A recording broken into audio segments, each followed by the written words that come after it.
Hi, everybody. It's Kirk. And for those of you that follow me on TikTok, you will remember that I talked a week or so ago about the very first lawsuit that I believe was filed against the Trump administration based on what the administration is doing to federal employees and the changes that the administration is trying to make.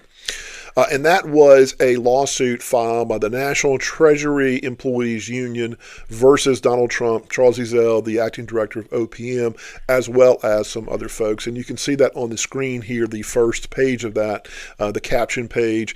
It is case 1:25-CV-00170, and it is in the United States District Court for the District of Columbia. And I want to go through that and do kind of a dive into it just to see what they're looking at, what their arguments are, so that you all have an idea of what that very first complaint was. So we'll go through this kind of step by step. So the statement of claim starts over on the 5th page of the lawsuit of the complaint, and it begins in paragraph 11. All employees in the executive branch of the federal government are in the competitive service, the accepted service, or the senior executive service, and gives a citation to that.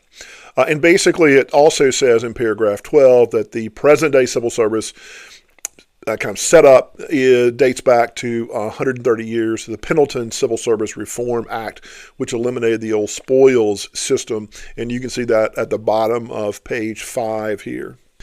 The complaint also notes in paragraph 13, thus the, quote, competitive service is the norm rather than the exception, and gives a cite to that.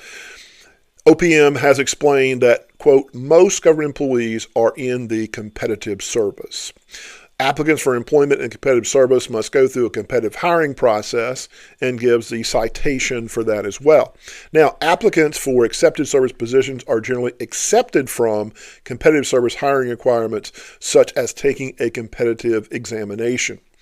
Then in paragraph 16, it notes there's a subset of accepted service employees, quote, whose position has been determined to be of a confidential, policy determining, policy making, or policy advocating character, and whom the president has accepted from competitive service, and gives a citation to the United States Code for that.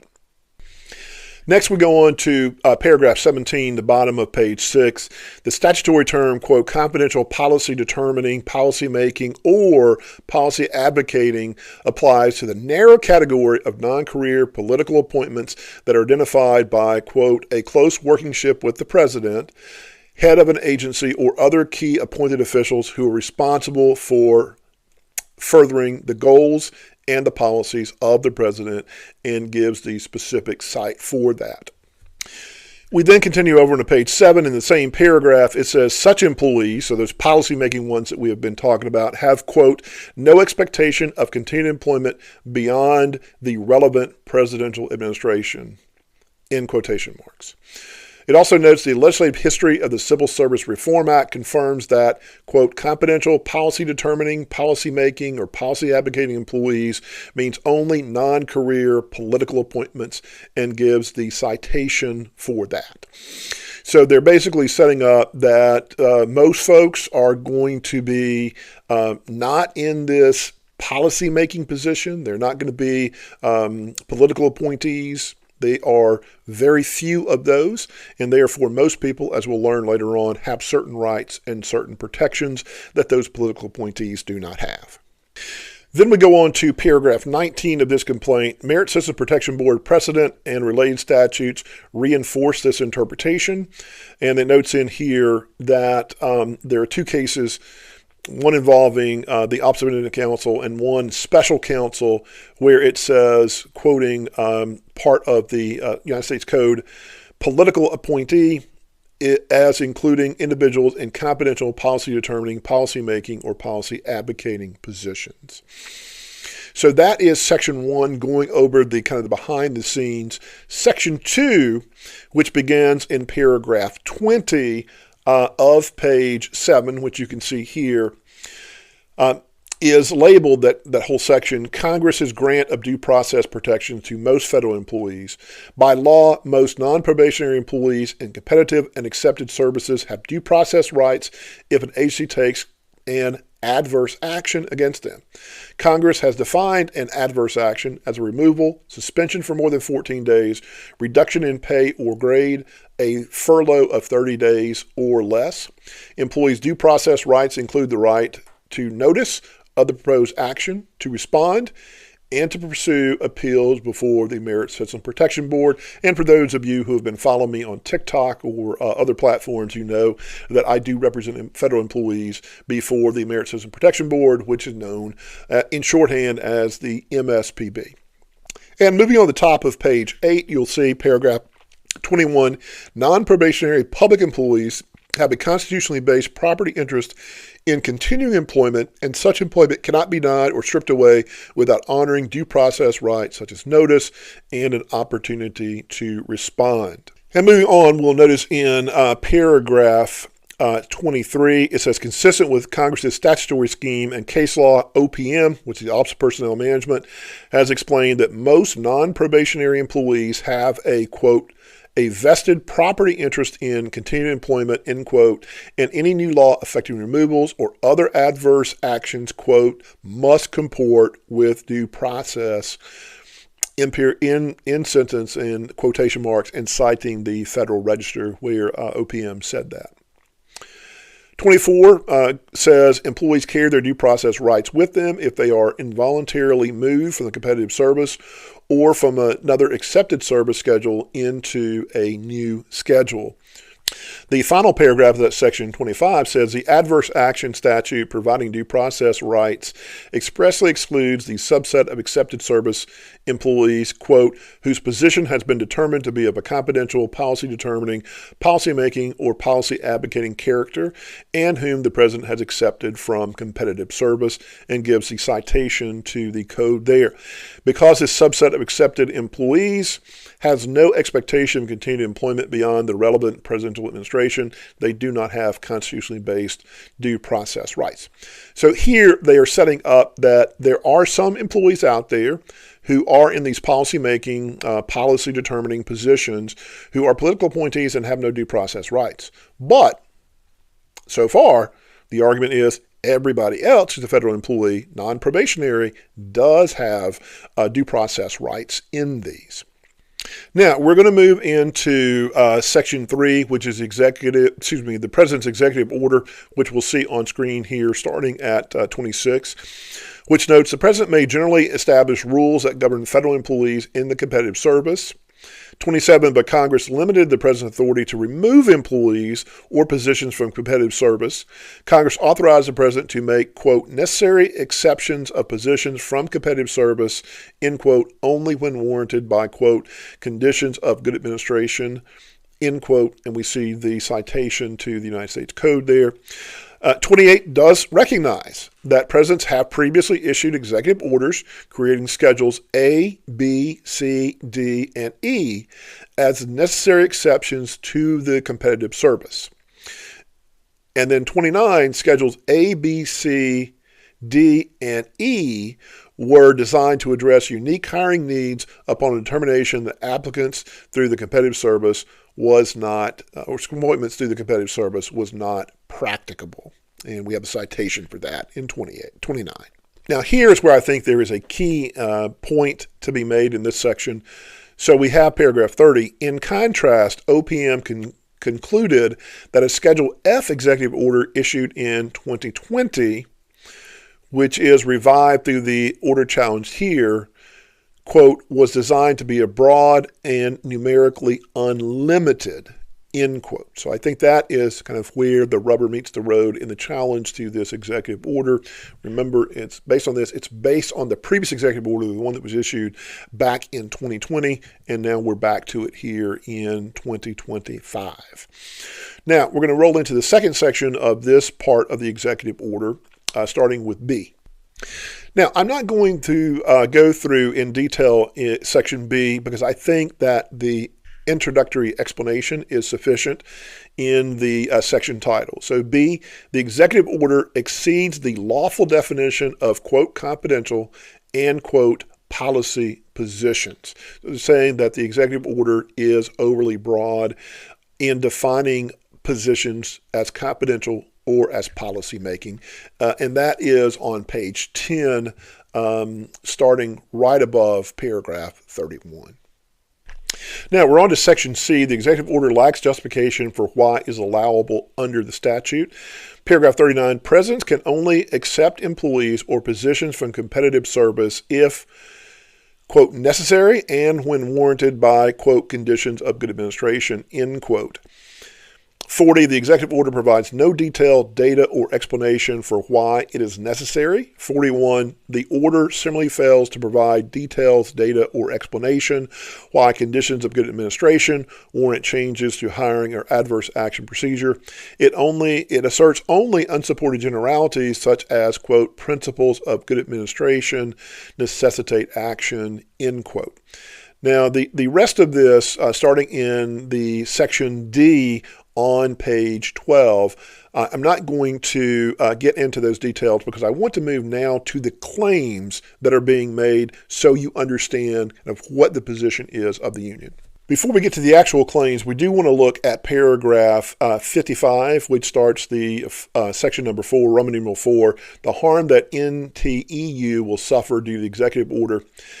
Let you know that the NTEU brings this action on behalf of itself because the executive order immediately harms NTEU by requiring it to spend time and resources to counteract the effects of this order. 56, executive order will radically reshape the civil service by drastically increasing the number and types of employees who are in a new category of accepted service and will be at risk of dismissal without adverse action rights. And you can see that on page 15. So now we really get to the meat of the matter, and that is to the causes of action section that begins on page 20 of this. And I'm just going to hit these as they're described because I think they describe them in a way that even non-lawyers can understand. So as to count 1, the president's executive order is unlawful and ultra vires because it exceeds statutory authority and is contrary to congressional intent. So basically what they're saying in this section is the executive order, the EO, is unlawful because it exceeds the statutory authority. The statute simply does not give the president the authority to take these actions. And not only that, not only is it beyond what is allowed by the statute that Congress passed, it is also contrary to congressional intent. So we have both of those here in count 1. Now, moving on to count 2, the president's executive order is unlawful and ultra vires because it purports to apply to employees other than non-career political appointees. Remember, the union is saying that President Trump with this is looking to expand those the folks that he can discharge from employment by using this kind of exception that would normally only apply to the non-career political appointees, those folks in policy-making, policy determining positions. And that is over on page 21. Rolling down to count 3, the president's executive order is unlawful and ultra vires because it seeks to deprive federal employees of accrued due process rights. Now, if you remember, we talked about this as we're coming through, focusing on some of those sections. So the argument here is that federal employees who are non-probationary but who are not in policy-making positions have a due process rights associated with their employment. And they'll be able to challenge those terminations or removals, etc. But if the president's executive order were to stand, it would remove their due process rights from them and they would be deprived of that. And that's count 3 over on page 21. And then the final count, implementation of the executive order violates the Administrative Procedures Act because it unlawfully rescinds OPM regulations. So basically in this section, they're saying, look, OPM has adopted over the years these regulations, and the administration is simply doing an end around by implementing an executive order that is not allowed because they have not gone through the appropriate steps, and it rescinds those OPM regulations that are already on the books. So that is the final count, count 4. So I want to give you guys a little bit of information here. You may not have, unless you're a lawyer or in law, you may not have run into the term ultra vires before. So ultra vires effectively means that some action has been taken that is beyond the legal authority of the person or entity to take that. So basically saying, look, he's taken these actions by executive order, but that is not allowed. That is beyond his power to do. So that's kind of one thing that is underlying all of this is he's exceeding his authority by doing these things in addition to doing them the wrong way. So kind of an extra step in there of how this is a problem for the administration moving forward legally. Now, I could be wrong on this, but I think one of the issues the union would have kind of moving forward on this claim, and maybe not in this case, but kind of moving forward, is they do kind of admit that, at least in their fourth count, that the Administrative Procedures Act potentially could allow this, right, and could allow the OPM regulations. It's just that the administration did not follow those procedures, which would bring up the issue, well, what would happen if the administration did follow those procedures and did adopt those regulations? The other thing this brings up is, let's assume that this does exceed not constitutional, but congressional authority. Well, to the extent that Congress could change the law, could change the statute, then this could make this a moot point, certainly moving forward if Congress was willing to make a change, amend the statute, or get rid of the statute, whatever the case may be. And who knows, that might be a potential option for the administration moving forward. And the final thing I want to touch on this is the prayer for relief, what they're actually requesting.